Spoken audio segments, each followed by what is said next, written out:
Welcome to Hail Varsity Radio, the voice of Husker Nation. Insight, opinion, expertise, with the biggest and best names talking Nebraska across the state. Join the show on Twitter at Hail Varsity and at Schmidt_radio. Call in at 402-466-ESPN or 1-800-825-5865. Here's Chris Schmidt.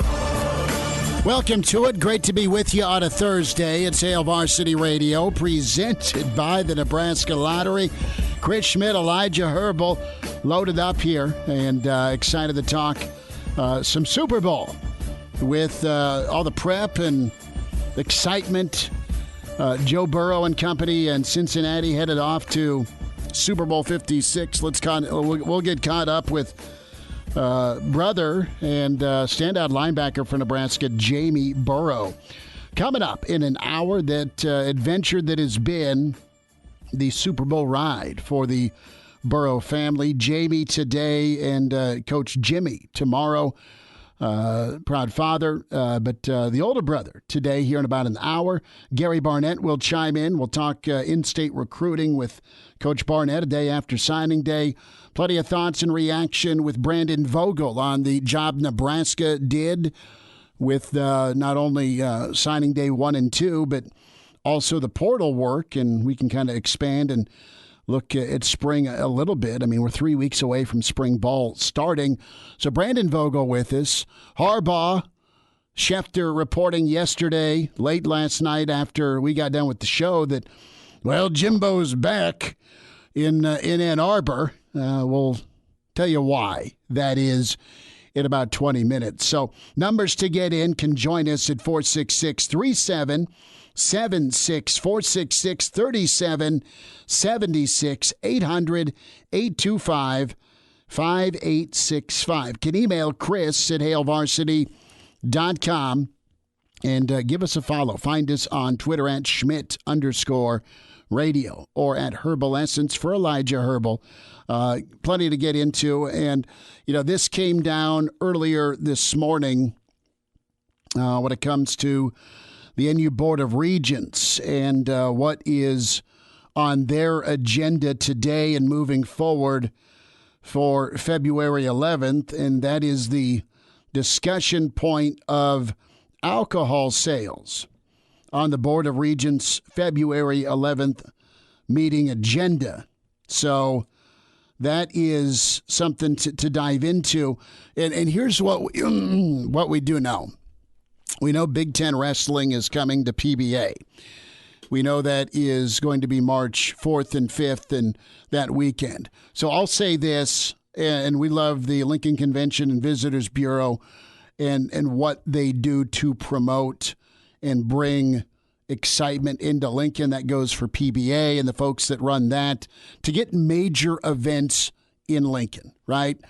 I don't know how many times as a baseball dad or a basketball dad, we've traveled around. It's been West Des Moines, it's been Central Nebraska, it's been Omaha, and we have tournaments here in Lincoln too. That's just the baseball side. And you've got a couple of great facilities, West Van Dorn and West O, for basketball setups now. You have more and more youth basketball tournaments coming to town, which is incredible. But this is a big deal coming up for the city and the state of Nebraska to be able to host pretty much a conference tournament championship. It's wrestling. Nebraska fans have a great coach in Coach Manning. Nebraska's been really good in wrestling in the Big Ten, and that league itself is just a nightmare to try and compete in. It's so good. It's loaded. It's Iowa. It's Penn State. It's Nebraska, and I mean, obviously I'm forgetting a few schools, but Ohio State's been good. You've got the Burrow factor. I mean, Jordan Burroughs. And so for Nebraska to be able to land that right after the boys and girls state tournaments, it's incredible. But I look at the timing of this, and it syncs up to wrestling to kind of be the beta test, Elijah. So you have the Regents considering allowing alcohol sales at Husker athletic events, and you have a meeting here February 11th. They're going to consider reversing the long-standing ban on alcohol sales at Husker athletic events. The board will consider allowing the University of Nebraska president and chancellors to authorize the sale and consumption of alcohol at athletic events on campus here. So what you're going to do here is allow alcohol sales during the Big Ten Wrestling Championships at PBA. That's part of the agenda here. That consideration will be voted on. This was, I don't want to say led by, but it was kind of directed here by Trev Alberts and Chancellor Ronnie Green. They sponsored this proposal. They gave their thumbs up to move forward with it. Teddy Carter said, you know what? Okay, I'll recommend this. I got to sign it. And it's now proposed as an addendum on the agenda. And here is Carter's statement when we talk about beyond the Big Ten Wrestling Championships. Currently, considering officials are not currently considering any proposals to introduce alcohol at UNL events. That includes football for Nebraska. That includes basketball for Nebraska or baseball. Any decision in that respect would come only after the respective chancellor and I have carefully considered the economic case, the impact, the fan experience, and what's in the best overall interest. So you've got a lot of things to consider here. The reality is this for Memorial Stadium with alcohol sales. Coach Osborne's not in favor of it, never has been in favor of it.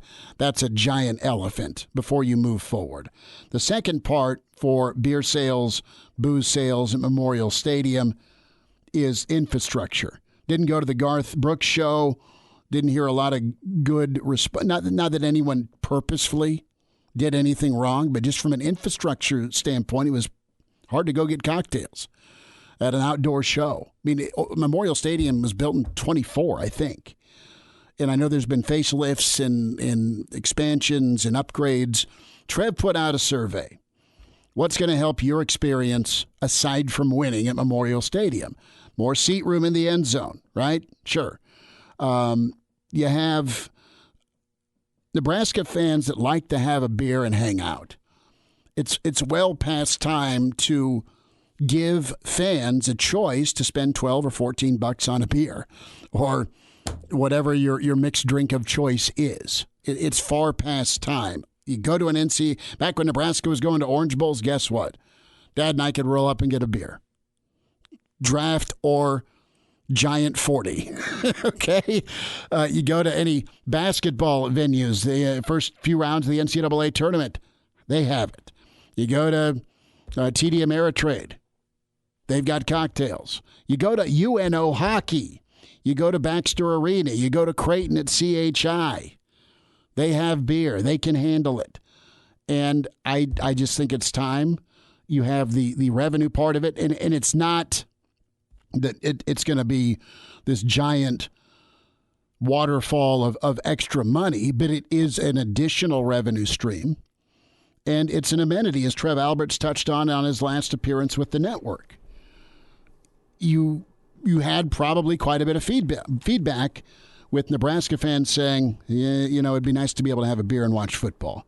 But I think what you do is you set the table first and foremost, Elijah, you got the rest of the Big Ten schools rolling in. They're going to be spending money at your restaurants. They're going to be spending money at your hotels. They're going to be spending money at your bars. And they want to have a beer and watch some kick-ass wrestling. They're going to be able to do that, hopefully, after things proceed on February 11th. And if wrestling can handle it, don't you think Nebraska baseball fans outdoors could be able to handle it? Because you have it for the Salt Dogs. And the Salt Dogs do a great job, and you get a cold beer and a hot dog and watch some good baseball, some great baseball. And then Nebraska baseball, I mean, think about it. It ain't going to be too off into the near-distant future where Nebraska baseball is going to be good enough to be hosting regionals and super regionals. Why not have that option, not just in postseason, but during the regular season for a PBA? Hell, Lord knows you need a drink for this season. And I kind of kid, but not really. It's set up to do it. Baseball's set up to do it.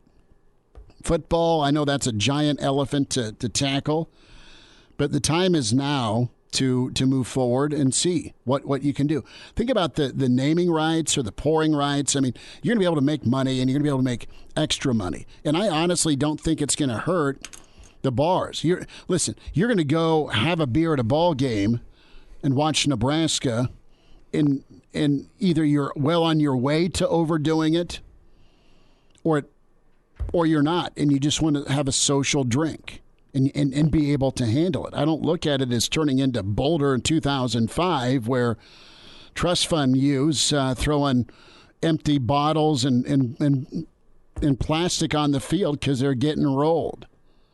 I don't see Nebraska not every Nebraska fan's an angel. I get that, but I don't see Nebraska turning into this drunken mosh pit of psychos. I just think that Nebraska fans are mature and can handle it, and you can handle it about everywhere else in college sports.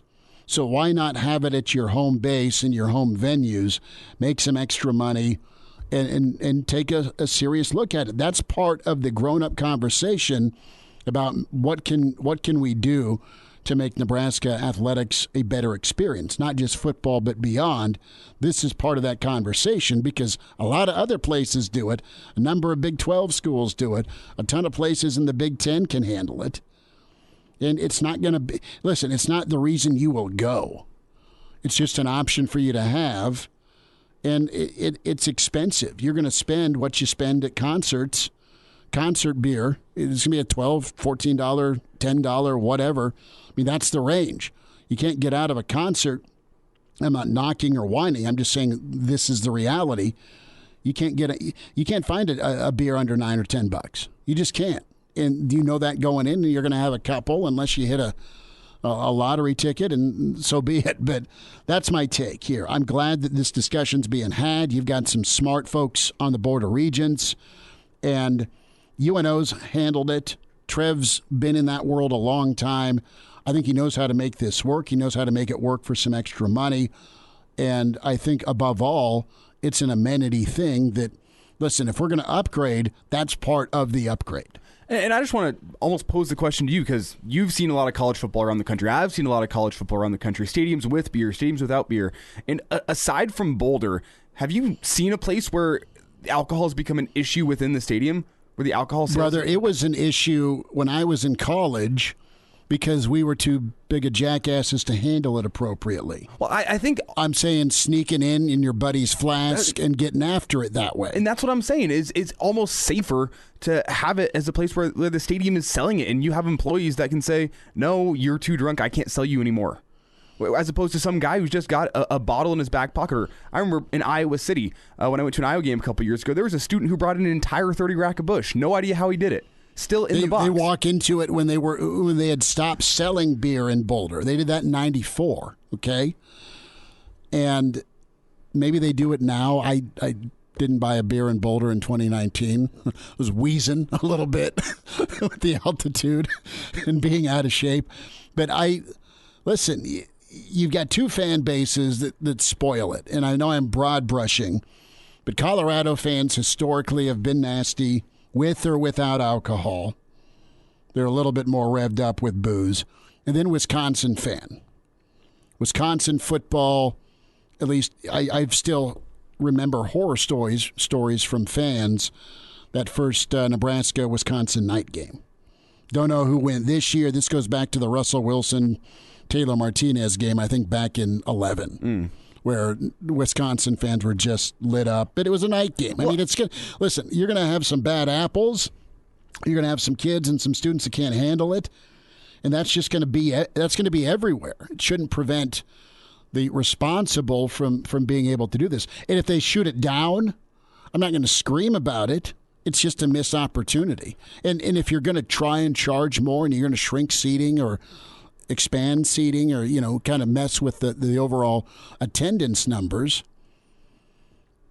then listen to your fans. You've listened to your fans about what's going to happen in the south end zone or the end zone seating.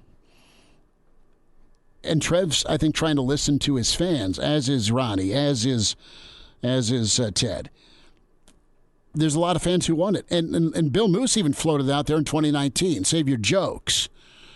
But from a club level standpoint or a suite standpoint or some preferred seating, I mean, this is a way to maybe charge extra, like a beer section. And if you can afford it, and I'm not naive. I mean, people are probably pouring one in a solo cup in a suite if they want to.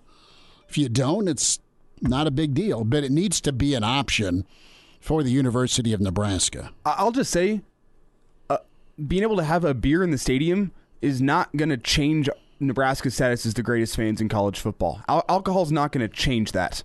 I don't think Nebraska fans become mean and nasty because of alcohol. And I went up to a game in Wisconsin. You're showing up from a tailgate or the bars after you got after it. Yep. If you want to be enjoying a couple beverages on your Husker football game day, you're going to anyway. Mm-hmm. Just send some of the money back to the university. Back to the athletic department. Yep. It's real simple. Dan chimes in, the average person would need to take out a small loan to get drunk enough to get unruly at stadium prices. Very fair. Very fair. But, hey, the conversation's starting. Trev and Ronnie said, hey, Ted, what do you think of this? Let's talk about it with the regents. Let's make it happen for wrestling. Because guess what? You get that implemented for wrestling, special case or not, they're going to have a great experience in Lincoln, which means you can have wrestling back, which means you can spend more money at restaurants and hotels, and it helps the city and state. Brandon Vogel's next. Hello, listener. Hey, it's Chris Schmidt with Hail Varsity Radio, and I wanted to let you know about a special deal just for listeners of the Hail Varsity Radio Show podcast. We're offering $10 off the annual subscription price of $29.99. That means that you, for less than $20, can get everything we do. 10 issues of our monthly magazine, our annual football yearbook, and all the premium content we produce at HailVarsity.com. Just go to HailVarsity.com/subscribe and enter in the promo code GBR for $10 off a full year of Hail Varsity. That's HailVarsity.com/subscribe, promo code GBR. And we're back.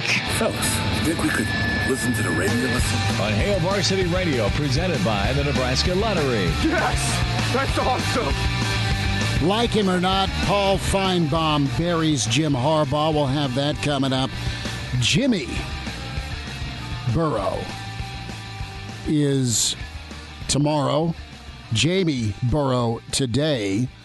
We'll talk about a miraculous 2001 Nebraska football season and little bro doing his thing and on to the Super Bowl. Brandon Vogel is with us at Brandon L. Vogel on Twitter is where you follow him.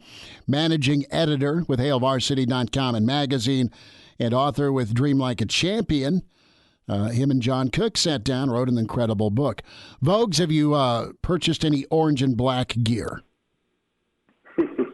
No, not yet, but I might have to before we get to a week from this Sunday. The Bengal story, and I barely follow the NFL at all. I basically jump in like a bandwagon fan when the playoffs start, and pretty remarkable to see how they've won these games. Obviously, there's the Nebraska link. I think Jamar Chase, given that he was coached and recruited by Mickey Joseph, is basically a Husker at this point. So a lot of options there. Well, you're a tad busy during the fall with volleyball and football. Just saying. So. But no, it's crazy with the Kevin Bacon 6 degrees of separation, not even 6, but like 2 for Nebraska. And this situation, omitting the obvious horse that has been beaten to death with Burrow in Nebraska. But we'll move on. Okay, Vogues, yes or no, do you feel like the door is being unlocked and it's a little more than a crack here with the news with the Board of Regents agenda for their February 11th meeting when it comes to alcohol and sporting events? It doesn't change a whole lot for me. I mean, I think, I think Trev's comments to this, at least based on the last time he was on the radio, kind of spell this out as it's Nebraska's own decision, and it comes with its own set of, considerations, et cetera. Like for the Garth Brooks concert, we saw it for that. The fact that it's going to be there for Big Ten wrestling is interesting. I mean, the bigger thing for me was like just kind of noting that Big Ten wrestling, like this is a big event that's coming to Lincoln, and outside of the NCAA tournament, it's probably the best collection of college wrestling talent you'll find, and I'm sure they'll draw good crowds. So maybe it exists as a little bit of a test case for Nebraska, but I still think there's a lot wrapped up in what Nebraska ultimately decides to do for its own sporting events, because, there's just people feel strongly about it on both sides. Well, to land an event like Big Ten Wrestling's incredible, and you do it right the first time, and Lincoln will, and you can get it the second time, and let's just keep counting, or at least be part of the rotation. But, why does the opening round of the NCAA tournament have to keep going to CHI? I mean, why not start bidding and pitching to get some opening round pods to Lincoln? Be a part of that. And if it turns out you have to have a special session of the regents to okay that, so be it. But I'm thinking, you've got infrastructure already in baseball and in basketball, so you're good to just kind of plug in. Memorial Stadium, infrastructure-wise, not built for beer. I don't know if volleyball fans would care. I mean, if they have beer or not, but that's also a discussion point. And I don't know that the Devaney, ironically named after that legend who liked a cocktail or two, is not set up for beer. But the point is you've got two of your main sports, so softball in there too, where you can kind of plug and play, Vogues, if you want to, if you feel like it's an amenity that's worth it. Yeah, and that might be the bigger point, because this, impacts Pinnacle Bank Arena and what it's able to do. I mean, you just mentioning Lincoln as a potential first second round NCAA tournament host, like. You and I are pretty close to the same age. How many times did we, turn on the first 2 days of March Madness and see them in Boise, which at the time had a court that was painted kind of crazy, and you're like, okay, well, I guess why are they in Boise? But it would be great to have one of those first two rounds in Lincoln. So. I think Nebraska is being pretty smart about it. Like they're gauging fan interest. We know they sent out, this massive questionnaire, at least to football season ticket holders. And, I feel pretty good about where the Huskers are in this discussion. They're taking it slow. Like they know that there's some viewpoints on each side, and they'll make the best decision they can. But they also have kind of these test cases, and Big Ten wrestling will be the next one, where they can kind of try things out and see what happens. Well, and Trev lived in a world where you could get a beer at hockey, you could get a beer at UNO, basketball. So he's already swam in this pool with Division I. So there's some experience there as far as knowing how to navigate and deal. Brandon Vogel's with us, Hail Varsity Radio. Vogues, let's go over to Signing Day 2.0, Coach Frost. And before we get into some impressions from you on the class, some other things that came out, Coach Frost talked about kind of, the refresh, specifically the fresh ideas with this new coaching staff on offense.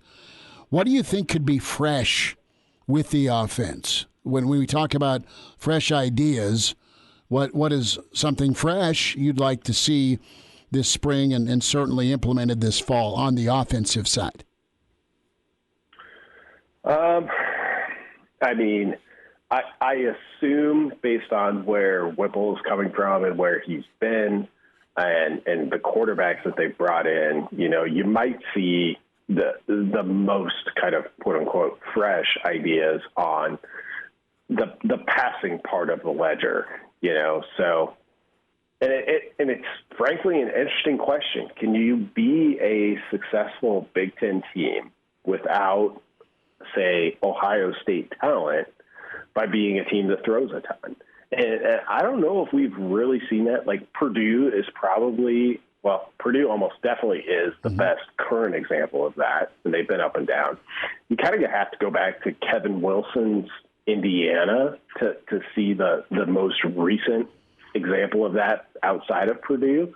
And that was a team that was consistently, or a program during his tenure there that was consistently like, they've got some things working here. They're pretty good, but they couldn't get over that kind of bowl eligibility hump.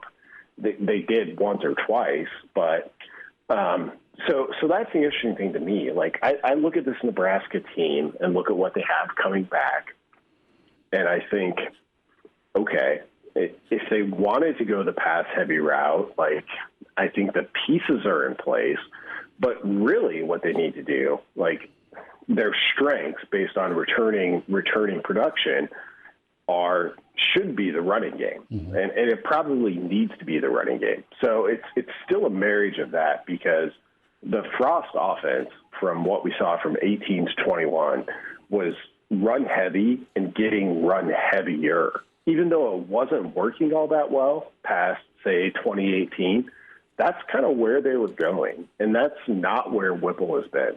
So I think that's going to be the interesting kind of interchange there between those two philosophies when we get into spring football.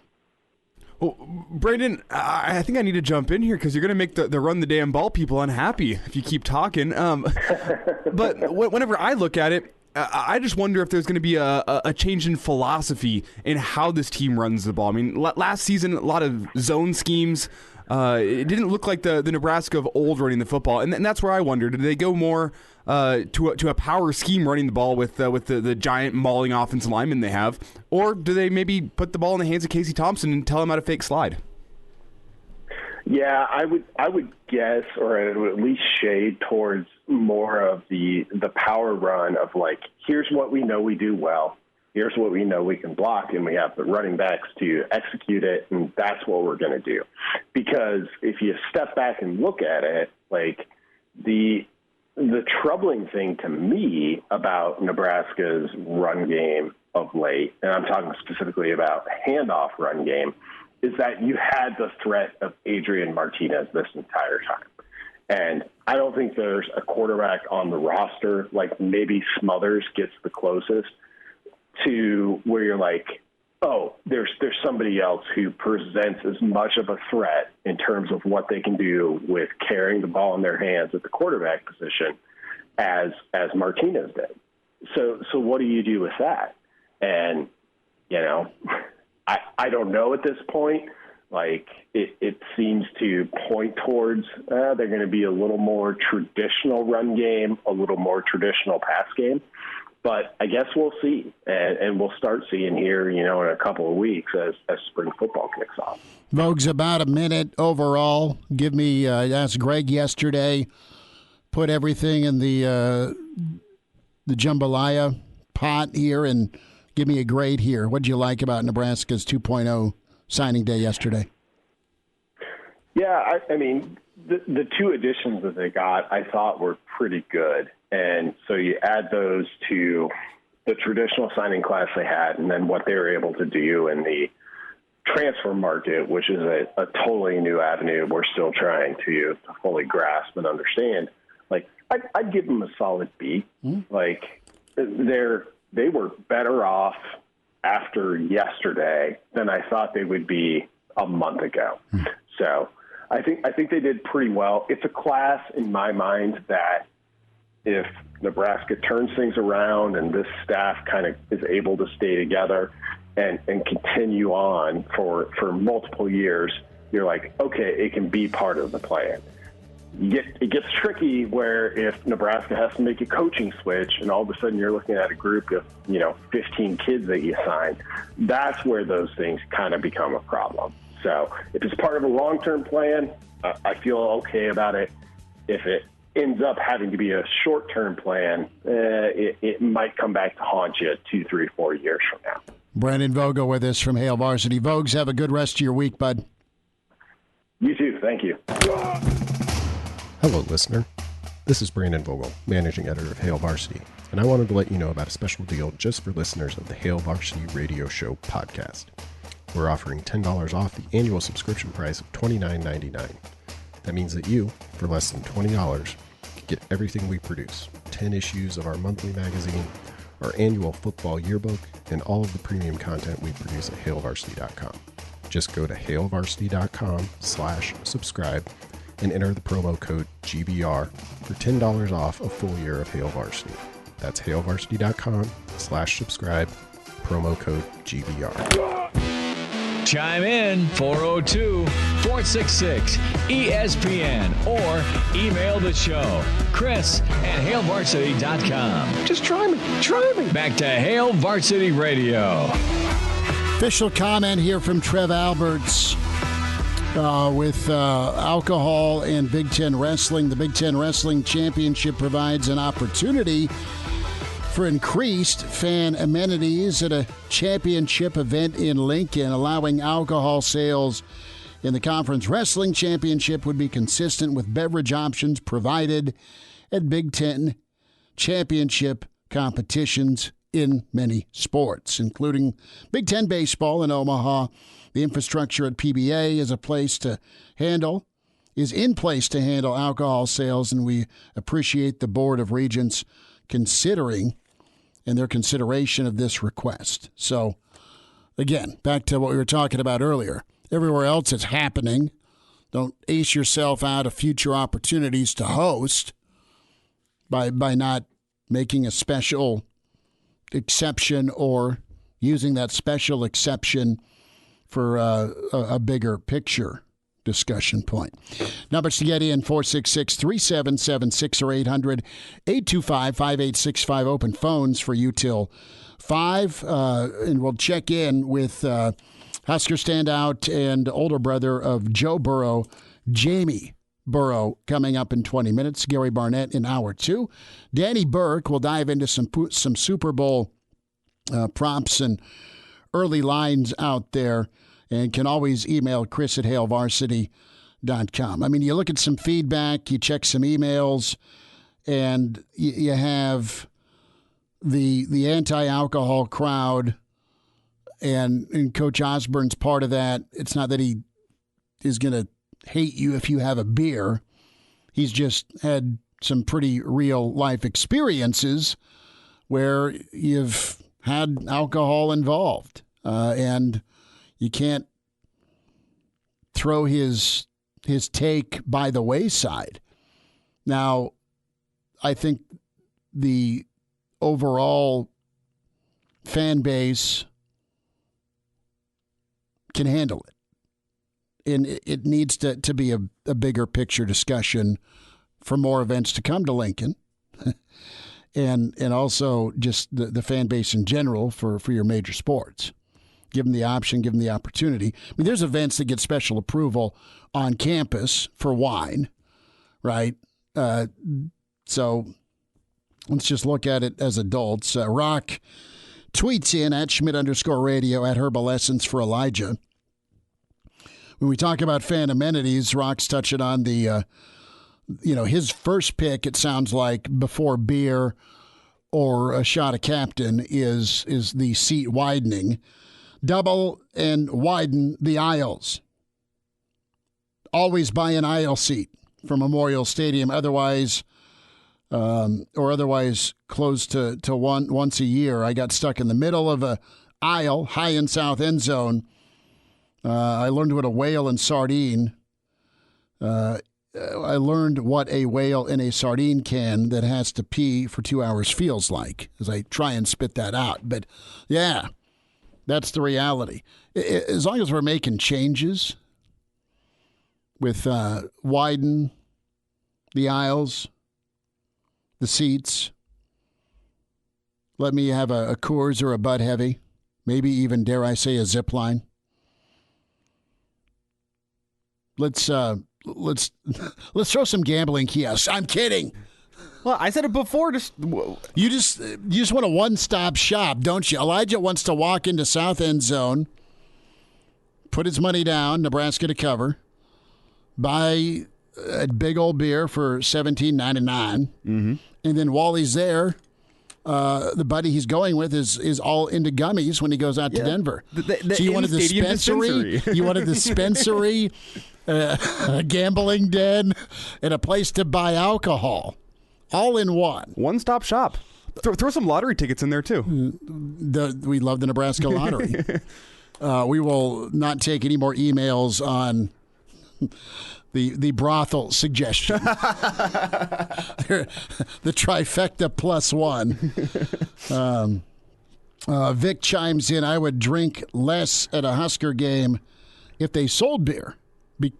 You can't afford it. That's what I was hitting on back in the first segment. Or the fact that the people who are going to drink are going to do it more so because you can't get You're going to fill up your cooler, and you're going to buy the parking spot, and you're going to have a couple, 3 there. And then you're going to go to the game, and guess what? You're going to watch your team win and hopefully knock off number 3 Michigan someday, right? I mean, that's what it is. Well, Michigan being number 3, I'm not sure about that with Harbaugh's situation. We'll get there in a minute. Husker baseball news. 4 captains named for Big Red Baseball. Cam Chick, Griffin Everett, Kyle Perry, Shea Shanneman. They've been selected. And Will Bolt says these 4 guys bring their own style of leadership to our team. As a group, they continue to set the high standard of our program day in, day out. These guys have proven themselves as selfless teammates, consistent hard workers in their time here, and they're certainly deserving of the honor. Those are the 4 guys that are going to help make or break this baseball season. Shanneman, of course, from GI, Perry from Omaha, Everett from Lincoln, and Cam out of Columbia, Missouri. So we'll get some thoughts on Jimbo Harbaugh coming back to college in a moment. Who's with us? Got Paul on the line. Paul, thanks for hanging on. Go ahead, bud. Hey, guys. First, the best improvement we could have at Memorial Stadium, more winning! Yep, on the field. On the field, baby. Getting back to our rankings in the latest recruiting class, I kind of mentioned this yesterday. I wasn't sure if it got on the air, but I think we have to consider both parts of the freshmen coming in from high school and the transfer portal in evaluating a class. Mm-hmm. When they say it's one of our worst class ever, except when you look at the transfers and we're in the top 10 in the transfer portal, I think it's a good class.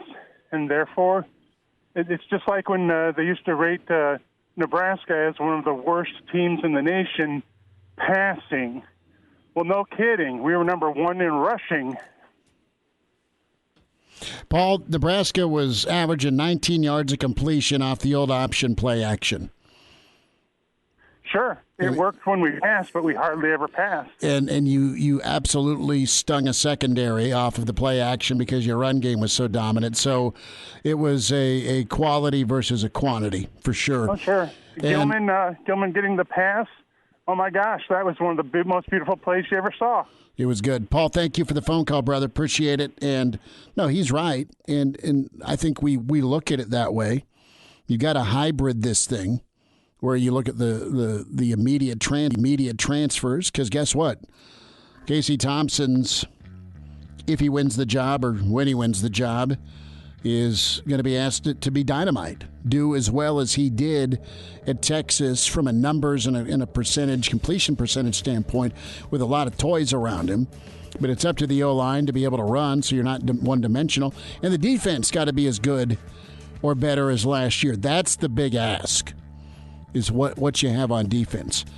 Jim Harbaugh and Paul Feinbaum square off next. And now, back to Hail Varsity Radio. One final time, Hail Varsity Radio, presented by the Nebraska Lottery, Hour 1. Coming up in about 10 minutes, we'll check in with Husker standout and older brother of Joe Burrow, Jamie Burrow, comes on the show, and part of that fantastic 2001 squad that got to the national title game.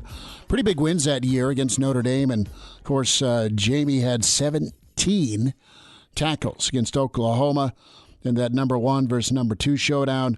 And we'll talk about the whirlwind that has been Joe Cool in Cincinnati and this playoff run. Gary Barnett at 5:25, Danny Burke, Burke's Best Bets, as Danny will check in some early Super Bowl thoughts when it comes to props and some early wagering, what's happening out in Vegas and where Danny's at with VSiN Sports Network.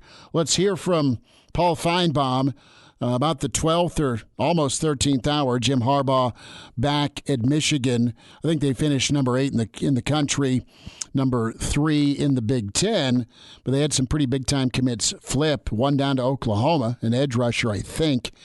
And, Feinbaum went in with both knives on Harbaugh. Jim Harbaugh could screw up a one-car funeral, Greeny, and I think he did that yesterday. He had everything going for him. He had the best season he's had at Michigan. He goes to the playoffs, and he has a good recruiting year, and in some ways he throws it all away. I'd use a stronger word, but we're on morning television. And for what? It's apparent from listening to the experts, he did not have this job. It doesn't look like he would have gotten the job. He held his school hostage for a month.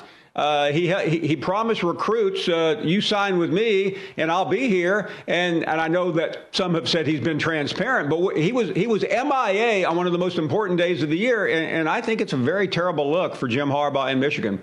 Don't disagree. Bad look. I think he wants to go to the NFL. I think the 10 years, $100 million asking price too steep, even though his history has been good. It's been a while. It's been 7 years since 8 years since he's been in the NFL. 4 NFC championships and a Super Bowl run, almost a Super Bowl. But the problem with Harbaugh is the asking price and honestly, too, the retribution. Don't kid yourself. He did this, whether he got the job or not, to stick it to Michigan, who cut his pay, even though they wiped out the president that was there. That hired him and then that it was problematic with cutting his pay. This was some payback for Harbaugh, more from Feinbaum. It's given Ryan Day at Ohio State a tremendous recruiting advantage. He already had that. But now, if it comes down between one player deciding between Michigan and Ohio State, Ryan Day just plays the tape of this program this morning. What else does he have to do? Because Jim Harbaugh just looks confused. I mean, he's nearly 60 years old, and he's trying to decide, like a lot of these 18-year-olds on signing day, which hat do I put on? And it turns out that the hat I think he wanted to put on wasn't even available. That's the worst part of this. It's one thing if he turned down the job, but Greeny, it doesn't look like he did that. It looks like he went up there and found out he may not be getting the job. The thing that's funny here is the Raiders situation. They went with McDaniel. Harbaugh sounded like he was interested in that. Maybe there was some discussion with him and the Bears. He was a former Bear quarterback. I think you made a mistake if you're the Raiders, if you could have gotten Harbaugh and you picked McDaniel over Harbaugh. Now, there's dynamics that are real with Harbaugh, and he's not the most easygoing guy to work with, but you got to find the right GM for him. That's what ruined things in San Francisco. They were doing well there. All right, we'll talk Burrow, Super Bowl run. Jamie Burrow, next, Hour 2 on Hail Varsity. Pardon the interruption, but I'd like to save you some money. Hey, it's Chris Schmidt with Hail Varsity, and I wanted to offer listeners of this podcast $10 off the price of an annual subscription. That means that you, for less than $20, can get everything we produce. 10 issues of our monthly magazine, our annual football yearbook, and all the premium content we produce at HailVarsity.com. Just go to HailVarsity.com/subscribe and enter in the promo code GBR for $10 off a full year of Hail Varsity. That's HailVarsity. HailVarsity.com/subscribe, promo code GBR. Welcome to Hail Varsity Radio, the voice of Husker Nation. Insight, opinion, expertise, with the biggest and best names talking Nebraska across the state. Join the show on Twitter at Hail Varsity and at Schmidt_radio. Call in at 402-466-ESPN or 1-800-825-5865. Here's Chris Schmidt.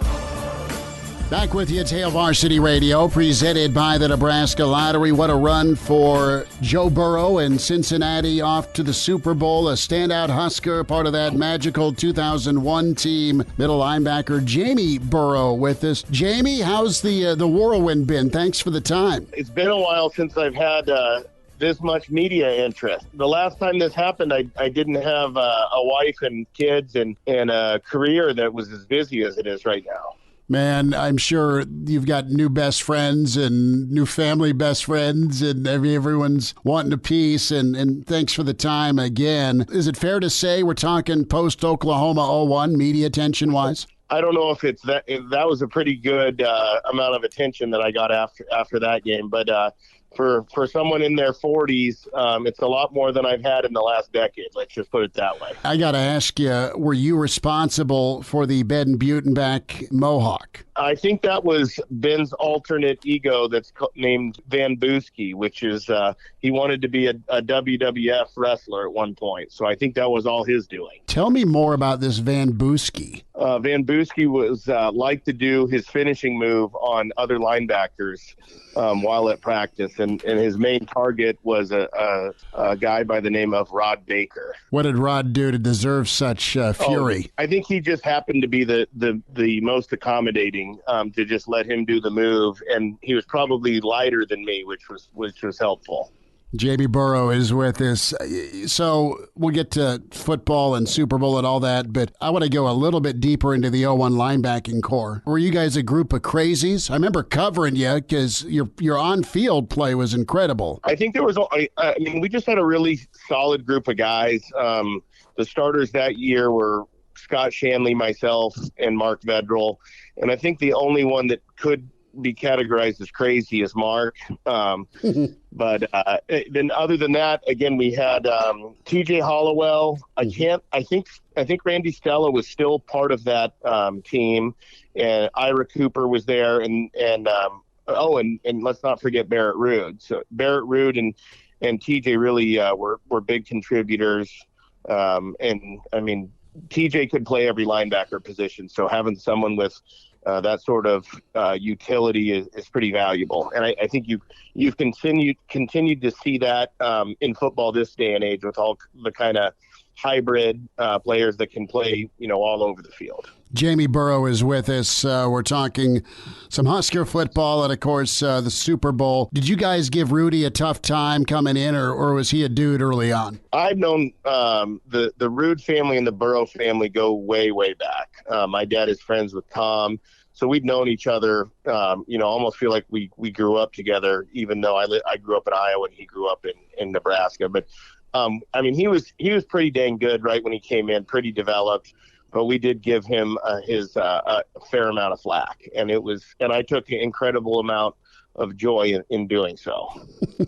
JB, I want to get into the experience with Joe, and just you being the older brother, your job is to make the younger brother miserable. I mean, that's how it worked in my family. Now, my younger brother is bigger, stronger, faster, leaner. I mean, just he's not a pile of garbage is what I'm getting at. Did you have a lot of fun with your childhood as the older brother with Joe? Well, a lot of people don't. I mean, some people think I'm Joe's dad on social media, and I'm old enough to be his dad. Joe was born my senior year, so you got me, 18 years older than Joe. My brother Dan, 15 years older. So, a lot of his upbringing, we weren't as present as I was with my other brother. But we'd always have a really good time over Christmas, and then we go to Florida every summer, and we would play ping pong. We'd go play basketball. There'd be a lot of video games, and it was just it was a lot of fun. So we didn't give Joe as much crap as we gave each other, Dan and myself. It was more just, let's support this kid. We're not really. I personally wasn't around enough to I guess ruffle his feathers. I just wanted to spend some time and not be the jerk older brother. I wanted to support him, and we've always done that. We've taken a lot of pleasure in watching Joe from a young age, and he's excelled all the way throughout his athletic progression, and there was different times where we thought he was going to be a baseball player, we thought he was going to be a basketball player, and then the football kind of came on a little bit later, just because physically he developed a little bit slower than maybe some of his peers. Jamie Burrow is with us, Hail Varsity Radio, talking about being a Burrow and watching Joe as he's continued to thrive, and of course Jamie's time with Nebraska. Stand out on that 0-1 team that went to the national title game, and some big ball games that 0-1 season, Notre Dame, Oklahoma, that stick in a lot of Nebraska fans' minds. So, Jamie, with Joe and kind of his explosion, did he ever touch base with you? I mean, you were a Division I college football player. The teams you played on at Nebraska were always top 5, right? I mean, you guys were hovering around that championship level right there. And then you look at Joe, and Joe's a guy that had to earn everything he's gotten wherever he's been. Did he reach out to you? Did he reach out to your pops just as far as the process? I mean, that's what's so impressive, not only the talent, but the way Joe's done it. Yeah, I think that he's always had, good mentors, whether he needed them or not, and myself, my brother Dan, and then my father, kind of for everything. Dan and I, there were times where Joe's pretty private and keeps to himself, except for kind of there's glimpses and rare moments where he's talks a little bit more and lets you in a little bit more. But Dan and I were there at times just to be older brothers and kind of just tell him, how we see things. And a lot of times, when you're in the moment, you can't see things as clearly as someone from the outside. Mm-hmm. So when someone from the outside, that has no hidden agenda, that really is looking out for your best interest, that carries some weight. So there's been times where Dan and I just said, hey, I don't know if you need to hear this or you want to hear it, but as your older brother, I just, I'm going to tell you. I'm going to tell you how I see things. And then some of that was just discussions about, different decisions with athletics and whatnot. There was discussions on where he was going to go and what he was thinking. And there was discussions about his time at Ohio State. And then there was discussions when he was deciding to transfer. And I think all three of us, my dad, my brother Dan, and myself, provided a little, I don't know if it was really guidance. It was more just dialogue. Mm-hmm. And he's his own person and makes his own decisions and is confident in his ability to, kind of get a lay of the land, use his head and his heart and his gut to make a decision that he can live with. And so far, the decisions he's made have been pretty solid. Jamie Burrow's with us, Hail Varsity Radio. Joe Burrow, Cincinnati to the Super Bowl. Listen, what was your immediate reaction with Cincy in that first pick overall? I mean, yeah, on one hand, great, but also a tough situation, just historically speaking. And Zach Taylor's. There's a lot of Nebraska fans that love Zach, and he was a second year head coach. And everyone was kind of cheering hard for him to make it work, but not always an easy situation to go into. I mean, you're going number 1 overall to a team that needs number 1 overall. Yeah, I think there's, it mixed emotions. Obviously, you're excited because he went number 1, but the higher you go in the draft, the worse the team has performed on the field. So you have some concerns about that. And then, the kind of the national narrative with the Bengals and not spending the money that they need to, just in general. there's some concerns there that you want to make sure that they support the number 1 draft pick. And I certainly think that they put their money where their mouth is with free agency last year. I mean, they got a lot of huge contributors, Trey Hendrickson, Cheeto Awuzie, Mike Hilton. Defensively, they really shored things up. And I knew who Zach Taylor was. I didn't have a lot of interaction or experience with him. Joe loves him. I since I met Zach in Denver for the Bronco game, and he just seems like a great guy. Now as I've been following it more, he's developed, what I think is the best locker room culture in the NFL. And when you have a lot of people pulling in the same direction, sharing the same vision, and having fun in the process and loving each other, some special things can happen. And I've seen, Joe plays a big part in setting that culture. I've seen him do it in high school. I've seen him do it at Ohio State that a lot of people didn't get to see. And then I saw him do it at LSU. And, now he's a major component in what's going on in Cincinnati.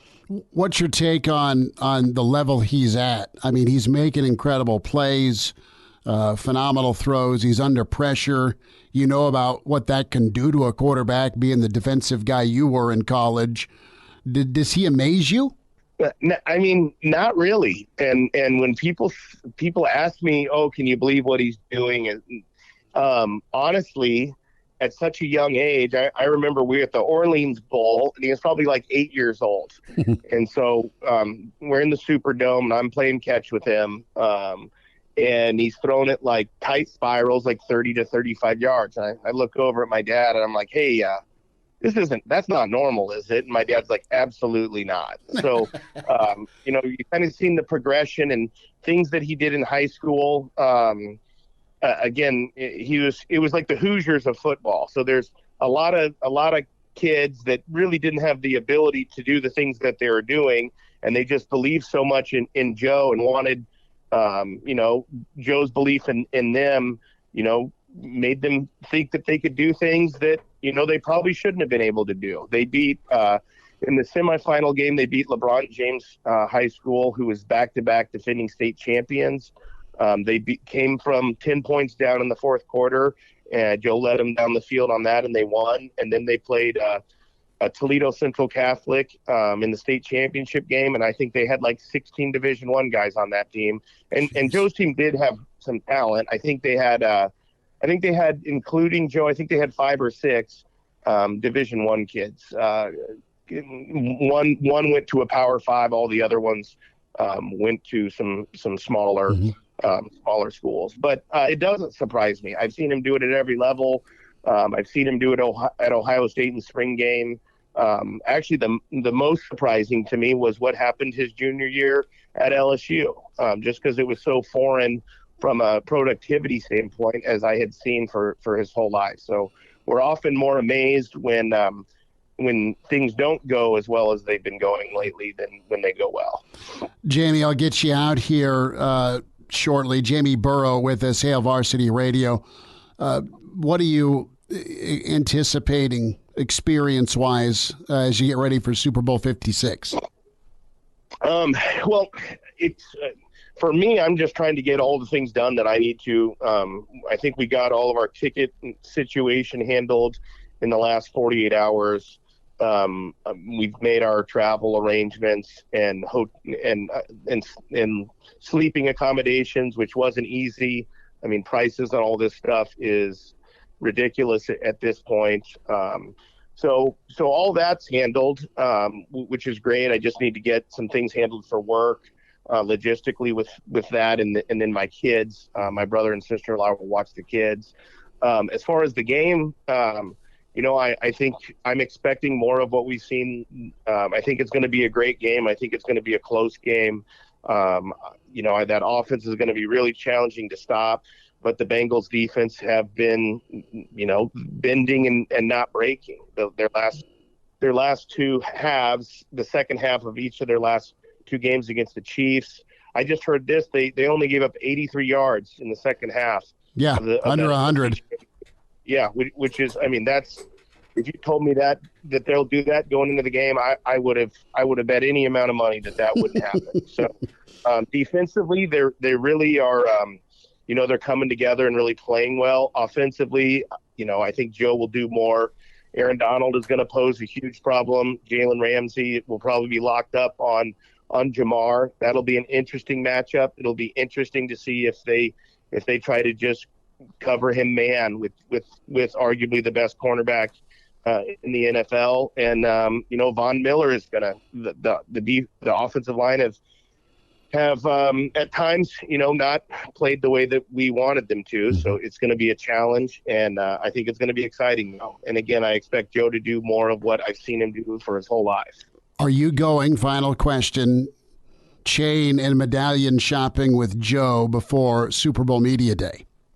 I am not, but I think I might need one of those chains. So maybe on Joe's second contract, I need to tell him that I'm James Arthur Burrow III, so maybe I need a Roman numeral 3 blinged out chain that I can wear a black turtleneck and then have that thing hanging out over it. But we'll see.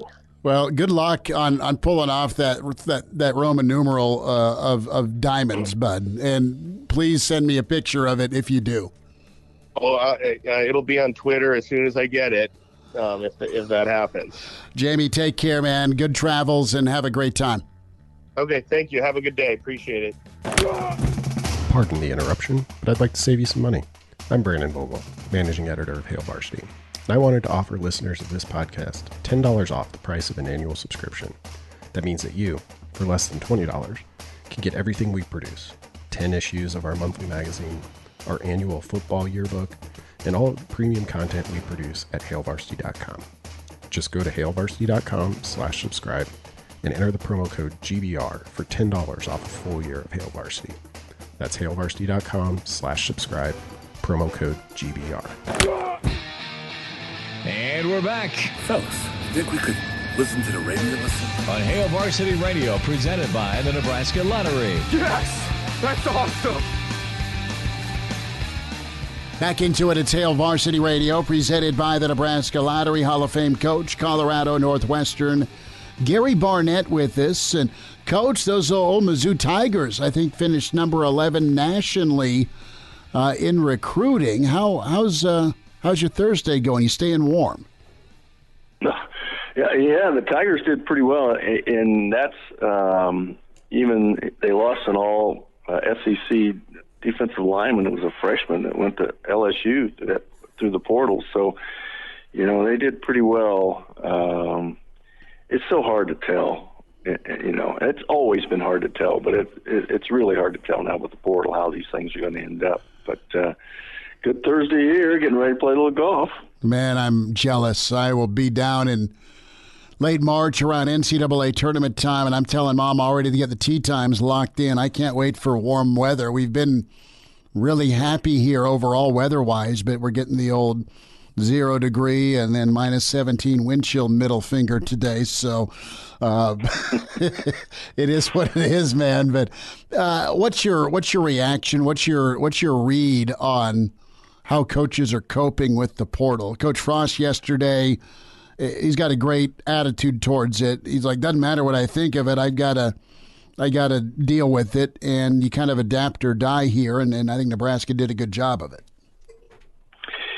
Yeah, you do adapt or die, and it's all new. Nobody's got a blueprint for this, and so as a result, you have no idea of potential consequences. In the past, you always sort of through experience and stories from other people can sort of expect what can go wrong, but you have no idea now. I read an article this morning. Colorado lost 22. They lost 22 players to the portal, and Carl Durrell said, he made a big mistake. They were in such a rush to get signing date because there was very little time between the end of the season and signing date that they all headed out on the road, and as a result, they should have interviewed all their players and made sure that their players were happy, and as a result, they lost 7 starters. So, I think I think when you put where you're going to recruit, whether you're going to go high school, whether you're going to go college, whether you're going to go to the portal, you better put your team on the top of that list, because you've got to recruit those guys every single year as well. And at least you have a captive audience. Get to them first. Have an idea of where everybody stands, and if there's somebody that's unhappy, see if you can, fix it before you head out to recruit other people someplace else. So, again, that's one of the consequences people didn't see coming. Well, you nailed it, Coach Barnett, with the priorities got to be your own kids first. Keep who you have already. As it should always be anyway, but you lose sight of that because you're in such a hurry. Well, and it's that new normal where you kids you have, you got to keep re-recruiting, which I'm sure is a wear out, but maybe the upside of that is just better communication, right? Like Coach Durrell was talking about with the interviews, and that's something that I would think you'd do anyway, kind of the exit interview after each season with your kids and your returners, your hopeful returners. Gary Barnett with us. Coach, what do you make of Jimbo Fisher's comments yesterday regarding NIL and this assumption that A&M's so loaded that they're getting kids because of their resources, and also Lane Kiffin not holding back, and I chuckled about the insinuation of the A&M luxury tax that Lane was talking about. Chris, two things on that. One is Jimbo's the only one that knows that stuff, whether it's going on or not. Mm-hmm. And, that information got put out there on a website, and I sort of agree with him. People just put it out there and see if somebody will buy it, and pretty soon reputable sports writers are talking about it, mentioning it, and giving it credence, and all of a sudden now it becomes its own story. And he's probably right on. I mean, probably there's money someplace. There has to be. There always has been and always will be, but probably not near what everybody thinks it is. And so, I don't blame him. I think sometimes you got to stand up and blast all that stuff, or else you become victim of it. And so you got to stand up to it. So he's the only one that knows how much of that is true. And what Lane mentioned, and there's two things to Lane's statements, the luxury tax deal. The IRS is going to get involved with all this. In the end, it may be the IRS that brings all this back to reality, because they're not going to let all that money sit out there without it being taxed appropriately. So they may be the saving grace for football coaches and for the NCAA to somehow find a way to bring this thing back to normalcy. And Lane's right that there does need to be a cap, but there's not a way to do that. There's no you need a czar. You need an NFL type of arrangement where all things are equal. You cannot do that in college. You can never create a level playing field. You can level it out more, but you can't create a level playing field. You can't tell Nick Saban he only gets one top 500 player or top 300 player. You can't do that. And just because schools have their individuality and conferences have theirs, but especially schools. And you don't ever want to lose that. You don't want to make everybody the same. You want to make the rules for everybody pretty much the same, but not when it comes to admissions, not when it comes to, the amount of money each university spends on whatever they're going to spend it on. So it's, Lane's right. It needs to be done, but there is no way. There's no method. There's no machinery to bring that about. Gary Barnett's with us at Hail Varsity Radio. Excuse me there, Coach, but I'm just shaking my head in the thought about the IRS, my take on the IRS and the fact that they could kind of help balance out college football. Yeah. But, better late than never, right, for them. A thought here on in-state recruiting. Nebraska is going to be more attentive I guess is the word I'd use, to in-state talent and regional talent. A lot of upcoming talent in Missouri and in Iowa and then Kansas. And Nebraska's got a staff that will no doubt be tireless on the recruiting trail. Nebraska has done well in Colorado as well. What was your attitude about in-state recruiting when you were at Colorado, specifically the fact that you were going to lose some kids in-state to out-of-state schools just because of your population base? It was larger in the region than some of your other surrounding states. How did you deal with that? Well, first of all, I had a different situation because I had pretty much grown up in Colorado. I mean, I coached high school football there for 11 years, was president of the Colorado Coaches Association, coached small college there. I was at the university for 8 years before I became the head coach. So, you know, my roots, basically, professional roots, were in Colorado. And what I realized after being on a couple different staffs is that your coaches will tend to think that the area that they are from has the best players. And so if you get coaches from California and you got coaches from Texas, they think the best players are out there. And they their perception of, for example, Colorado was not the same as mine. So I put every coach in the state. I wanted every high school coach to have a college coach at the University of Colorado. I wanted him to have his cell number. I wanted him to be able to talk to him anytime. I wanted him to, so that our coaches started to get a better feel for the players in the state and for the thoughts and feelings of the high school coaches and the fans in the state. I wanted them to look first in Colorado and then look somewhere else later. And so that's how I approach it. And you're always going to lose some players. That's just the way it is because Colorado's never owned Colorado.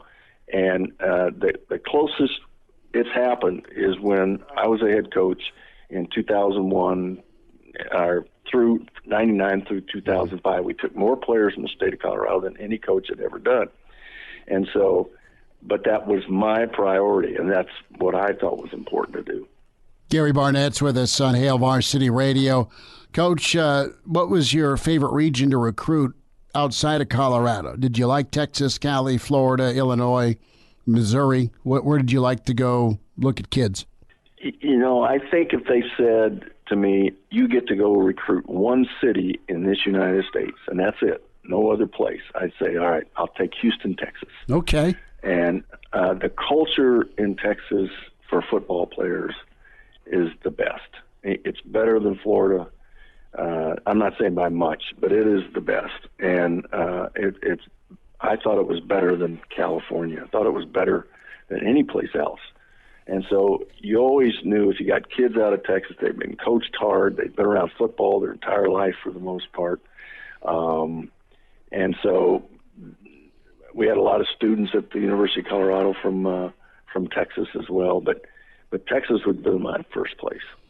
It's fascinating, and your points are after Colorado. Yeah, no, after Colorado. No, I know. That's what the question was, but no, I can just see that. What type of kid are you getting in, and can they take to coaching? Tom Brady is retired. I'm going to miss seeing him play. I don't know that he's going to stay retired.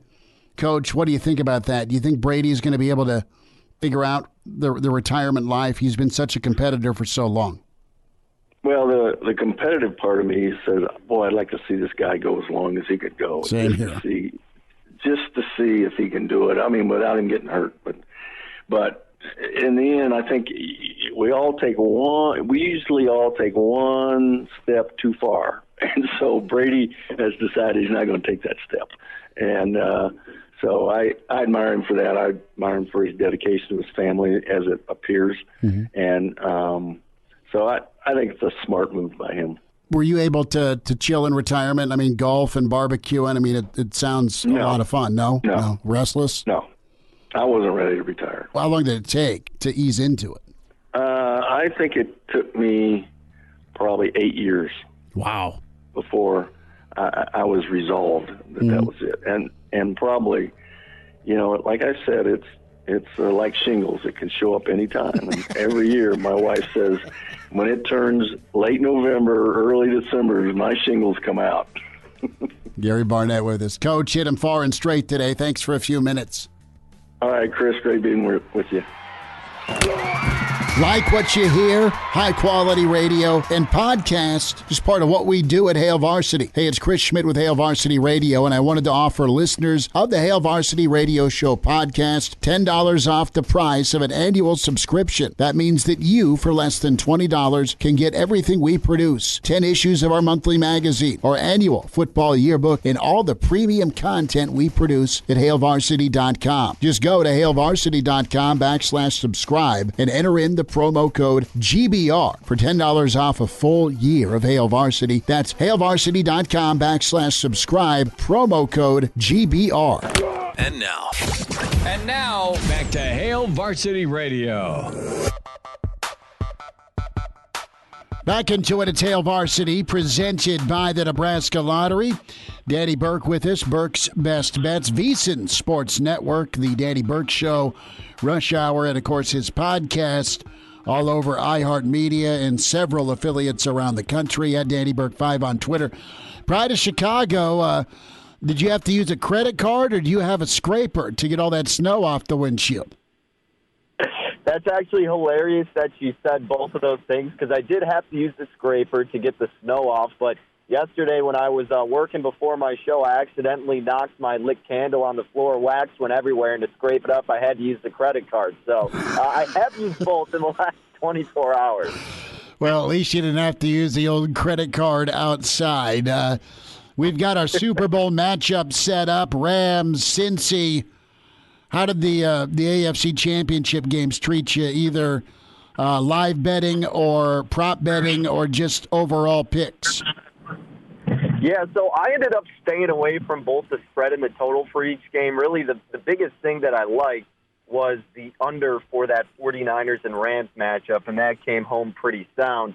Now, aside from that, Schmitty, I think I talked about it. If not, I might have added it a little bit later after your show, but I did a couple props. I did Mahomes over his completions, 25.5, and I think he ended up with 26. So we were sweating that one out, to say the least. And then I had Stafford over his pass attempts, 34 in the hook, and he cruised over that thing. So overall, not bad. In terms of what surprised me, of course, it's the Bengals, right? I mean, winning that game, let alone coming back from like a 23, 24, whatever point deficit it was against Patrick Mahomes on the road. It's just astounding what Joe Burrow and company have been able to do. Now, looking in the full scope of this game, Schmitty, I mean, this thing opened 3.5. Total opened as high as 51. You've seen it go down to about 48.5.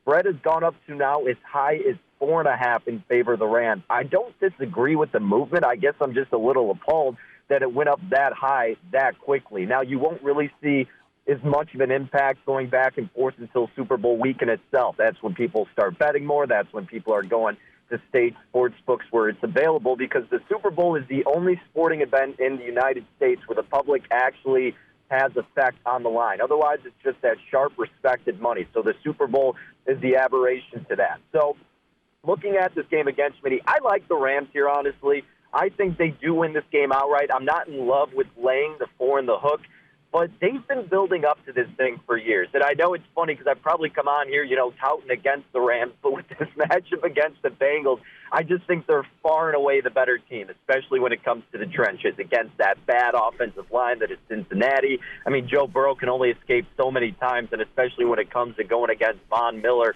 and Aaron Donald. And you could go, okay, well, Joe Burrow's creative. He can improvise. He got Jamar Chase. Well, let me counter that with Jalen Ramsey to limit him downfield. That should be able to be sufficient enough. So you put all that into the group of why the offense of Cincinnati might slack, and then you look at the Rams offense themselves, and as long as Matt Stafford gets that protection, we know he can be a solid quarterback. We know he's dealt with so much adversity in Detroit that's led him up to this point, coming from behind, or actually still hanging out against Tampa Bay, then coming from behind against the 49ers in a team they've lost to twice already this season. I just feel like the Rams are better built for this moment, and I know you and I have talked about it a lot when we discuss kind of like this Vegas team and a little bit with the Bengals, but truthfully it seems like they're playing with house money almost. It's not that they shouldn't be here. They definitely deserve it. I just deep down still don't believe them to be the team to win it all. Like, I feel like we don't have the two best teams in the Super Bowl, as weird as that sounds and as incorrect as it is. I still think the Bills are the best team, even though they couldn't get the job done with 13 seconds. But it's been a weird year, and I think it's going to be capped off with the Rams getting the job done. Now, Danny, I kind of want to be the voice of reason here because the Bengals, they're undefeated against the spread in the playoffs. You can correct me if I'm wrong there, but I think my memory serves me correctly. And we had Bengals defensive end Sam Hubbard go on the Pardon My Take show and said they were doing this playoff run for Harambe. So are you comfortable betting against the power of Harambe here? Look, that definitely scared me a little bit. I think we're almost past the statute of limitation on Harambe, though. No, or you get one championship with Cincinnati. I don't know how that works, but I did see that. Me and my team are aware of that, so we have factored that into our handicapping. So we'll see the final results where the spread moves to. But no, I mean, you're right. Look, Joe Burrow and the Cincinnati team, they've been outstanding as underdogs. So that's why when it comes to the spread, I don't know if I'm going to. But I was just talking to someone on my show last night, and they were kind of alluding to that, look, when it comes to this game, if it's under a touchdown with the spread, chances are it's just going to be the outright. So, like, if you're the favorite, for example, they cover that more times than they don't. And if you're the underdog, well, instead of taking the 4 in the hook with the Bengals, you might as well take the plus value on them outright because more often than not, they're not going to cover that spread as a dog under the touchdown. They will, but they'll end up winning it outright, too. So that's kind of a way you can approach it. And if there are people out there, too, and I just want to put that out there, for anybody who wants to bet the Bengals, you're getting about plus 160 or so on the money line. Instead of doing that, honestly, just bet Joe Burrow to win MVP because you're getting upwards to like plus 225, a little bit higher than that. And let's be honest, I probably put it at like a 95% chance that the Bengals win. Joe Burrow is getting the Super Bowl MVP. So that's how I think you should approach it if you want to go to the side of Zach Taylor and company. Daddy Burke, Burke's Best Bets, VSiN Sports Network, some props you've looked at, a thought at all on Mixon. Also, Gay is not the best kicker, but, around 40, he's good. McPherson's been incredible. Yeah, so I'll start with Mixon. I know a lot of people are looking to bet Cam Akers under on his rushing prop. I kind of like it, but I like this one more so with Mixon, considering they're going into this game as an underdog and that virtually nobody can run against this Rams front. I can't envision a game where Joe Mixon is cruising over his rushing yards prop. I think the number I got it at is like 65.5, and I bet that thing under with a little bit of juice, like minus 125. Mixon's gone over that, I think, a total of maybe 8 to 10 times this season, but only once this postseason, and oddly enough, against Kansas City. But look, Kansas City, not the best run defense. Los Angeles ranks 5th in DVOA run defense, and no opposing running back this postseason has gone over that mark against them. And if you're, subscribing to the mindset and the philosophy that, hey, the Rams might be leading for a majority of this game, it's do or die, of course, so they're not going to settle and run the ball, right? It's going to try to be pass to catch up. And I think you'll see Mixon at the beginning, but once we get to the second half where everything becomes more crucial, I think you'll see a little bit more limited Joe Mixon, especially against the great front seven that is Los Angeles. So I bet his rushing yards under. As for the kicking props, I talked about this on my show last week. I thought was pretty interesting, and that was the Cincinnati Bengals first half number of successful field goals over a half. So basically, do you think the the Bengals knocked down a field goal in the first half? Last week I did yes. This week I'm doing yes again, minus 143. McPherson's a stud. He's gone over this in every single postseason game. And when you're looking at the Bengals, again, kind of same philosophy, they're going to be more prone to settling for a field goal in the first half because you still have so much more time.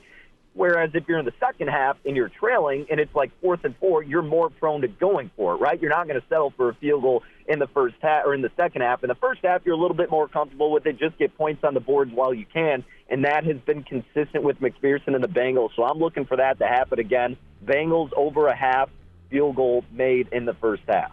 Danny, last thought here, about 10 seconds. Opening coin flips, even money both ways. What are you feeling, heads or tails?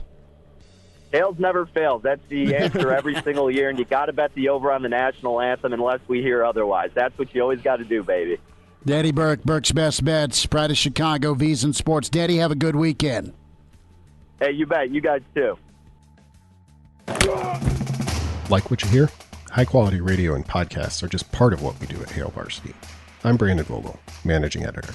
I wanted to offer listeners of the Hail Varsity Radio Show podcast $10 off the price of an annual subscription. That means that you, for less than $20, can get everything we do. 10 issues of our monthly magazine, our annual football yearbook, and all of the premium content we produce at hailvarsity.com. Just go to hailvarsity.com/subscribe and enter the promo code GBR for $10 off a full year of Hail Varsity. That's hailvarsity.com/subscribe, promo code GBR. Miss us? Come here, brother. Give me a hug. Bring it in for the real thing. We're on call for you. Catch the podcast at hailvarsity.com, the ESPN Lincoln app, or download them on iTunes. Saddle up, partner. Back to Hail Varsity Radio. One final time on a Thursday. Good stuff. Big thanks to Danny Burke and, of course, Gary Barnett and Jamie Burrow, talking about the full Burrow experience as an older brother, as a Husker standout. Really cool to hear his story. We'll talk to a proud papa, already in Bengals gear, Coach Jimmy Burrow, standout Husker, and, of course, coached with Jimmy Walden at Washington State and Iowa State, and was also D coordinator for a number of years for Coach Solich. So Jimmy Burrow with us tomorrow. Those guys are awesome. We've had Coach Burrow on before, but first time talking to Jamie in about 20 years, quite honestly, covering him and that 01 team. Can continue your emails at chris@hailvarsity.com. A lot of different feedback with the alcohol question. The Board of Regents going to chat about allowing beer at the Big Ten Championships in Lincoln. PBA, February 11th is the Regents meeting. You have the first part of March, that 4th and 5th date, both those dates for Nebraska to, show the rest of the Big Ten how awesome Lincoln is as a wrestling host. We know the city and hotels and restaurants are game for it. But if you're going to have a national event, Trev Alberts hit the nail on the head, have the same amenities at some of the other places. Reminder to buckle up. Game preparation and repetition predict success and winning. Drivers and vehicle passengers who always use their seatbelts will increase their survival chances if a crash should happen. Remember to always buckle up. A message from the Nebraska Department of Highway Safety Office. Brandon Vogel also with us earlier today, so catch all of it on the podcast, and can do that Spotify, iTunes, Google Play. It's where you find the podcast. Give us a rating, good, bad, ugly. Want to hear what your thoughts are, the feedback, and can't say thank you enough for all the downloads you've given Hail Varsity Radio. Keep doing it. Tell a friend, and go from there. Elijah, plans tonight? Obviously, stay warm. Are you going to fire up the gaming system? You're going to cook a little legendary mac and cheese?